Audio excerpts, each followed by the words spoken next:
Luto tayo ng fettuccine. Pwede niyong gamitin kahit anong klase ng pasta. Una, ganyan, ilagay niyo sa, pakuluin muna sa tubig yung pasta.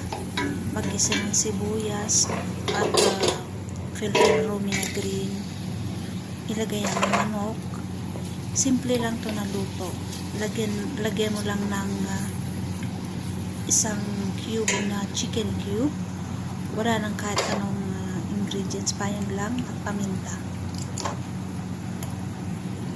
Hindi ko na nga yan nilagyan ng asin kasi yung pasta nilagyan na ng konting asin at oil.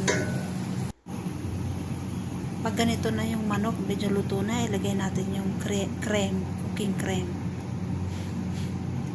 At takpan muna natin ng konti at pakuluin ng konti. Tsaka natin ilagay yung